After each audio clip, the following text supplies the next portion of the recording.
Right, happy Tuesday, everyone. Your host, Cy Smith. Wanted to shoot this video to kind of just speak about uh, the future and why we should be encouraged and not discouraged despite what we see.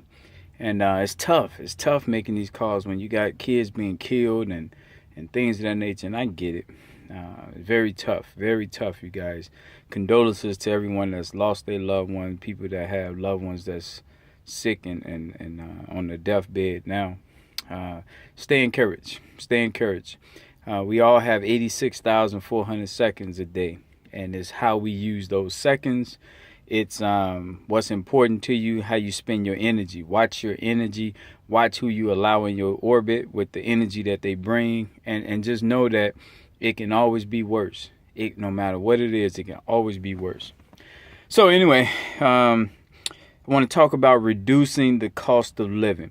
A lot of what we deal with is centered around economics. The reason white police officers can feel comfortable shooting blacks, and the reason why the judicial system, the criminal justice system, the biases that exist, blacks don't matter as much.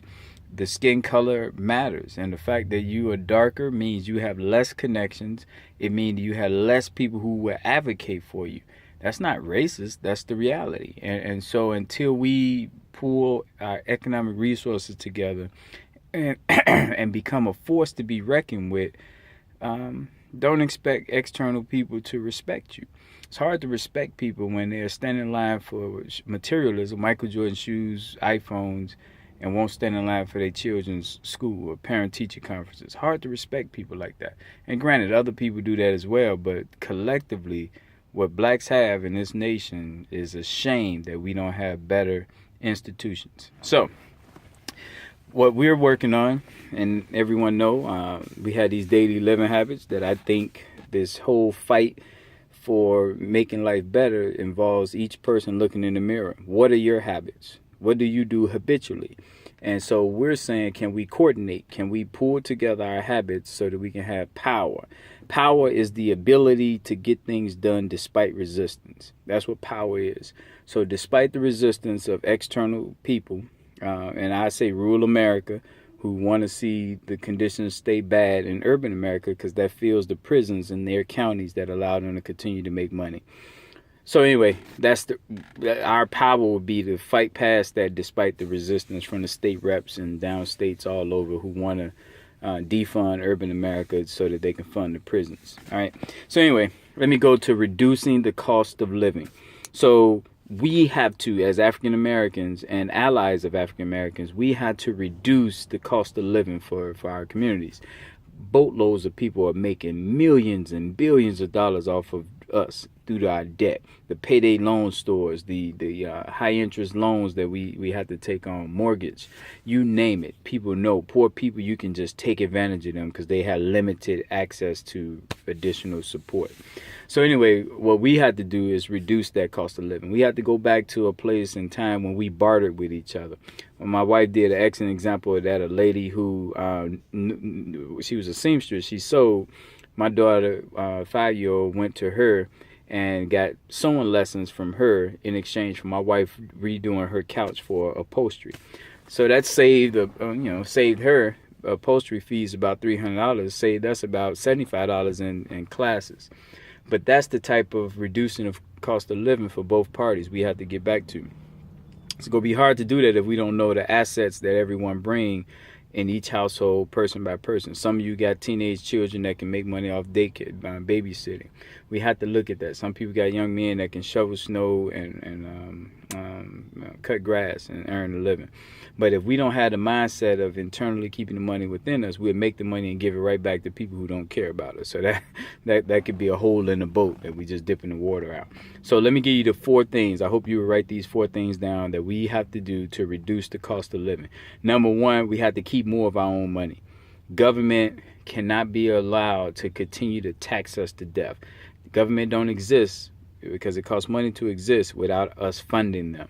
So we should be talking about reducing bureaucracy, having more say-so in our government so we can reduce how much taxes they're taking out of our money. We work to earn it, but we give it to them and they spend it with their family and friends.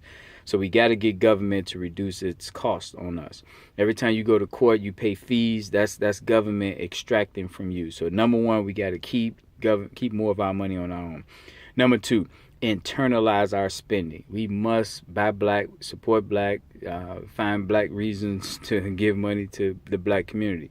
No different than Chinatown, Greektown, Little Italy, Ukrainian Village, you name it. Everyone knows if you spend money with your culture, that sustains your way of living, which is what culture means. And bartering is a part of that. Number three is we have to create a safety net. We can't let these payday loan stores, which Louisiana has the highest allowed interest rate, 791% interest on payday loans.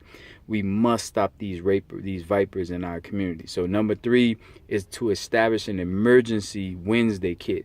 Wednesday is economic day, so we just saying that means looking at your personal household budget. So what I envision is by zip code, we have an emergency fund established where we lend to our own people in our own communities by zip code.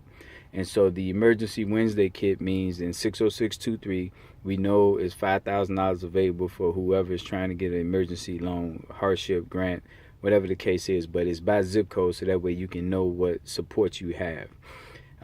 The key to this is we need it for both residential and we need it for businesses. People that are in business who government is, taxing them, and they in a situation where they may have to close their doors, they should be able to come to their zip code and get emergency funding for what they need to do to keep businesses growing. And if every Wednesday, economic day, we're spending money with them, that gives them some operating cash flow as well. Then the fourth one is real estate. Real estate is so important because gentrification is happening all over America, and people with extra resources are coming back in and buying up and raising the property values. We must get into real estate, people. Gary, Indiana, Detroit, and St. Louis, Chicago, all these inner city places are coming back. We need to be buying up the property. We're setting up LLCs, 11 people in each LLC, so that they have their own real estate club. And when you're in that LLC, you can, whatever the 11 people vote and decide on, we can loan each other money inside our LLC. We can buy property. We can buy sales, tax liens on properties, things of that nature. It's just a lot of flexibility you can do to get into these LLCs on real estate. Plus, we got a lot of gurus who's in real estate. Let me say this, though. There are people who are doing very well, and they got a lot of advice on what should be done. And I try to tell people, I know people filthy rich, and I know people filthy poor. I'm not interested in people who have all this great advice, but you look at their personal track record of giving back, and it's horrible. And so, you being humble is very important if you want to be a part of what we're doing, because at the end of the day, we love each other, we support each other. So your knowledge doesn't carry as much as your humility, and the fact that if you are blessed economically, you should be looking to be a blessing to someone else. So I say that because I've been on the phone with some people, and they know everything, but their attitude, I wouldn't let them speak to people who I know don't think like them, and they'll contaminate or hurt their feelings. And I think we got to be careful of those people in those high positions who look down upon people. All right. Thank you, guys. If you need me, you're going to just send me a message on Facebook. My phone is going to be off for at least 8 or 9 days. I'm intentionally letting it go off because of the lack of support that I've been getting, and I'm not going to, I'll be able to communicate with the critical people that I need to. But everyone else who haven't found it in their heart to support this village concept with 10 dimes and $1 a month, I understand. I just don't agree with it. I think we have to respect people's work and time they put into doing things, and that just hasn't happened the way it should. So if you need to reach me, link on with me on Facebook. I go on every now and then. All right. Thank you, guys. Stay strong, and let's move forward.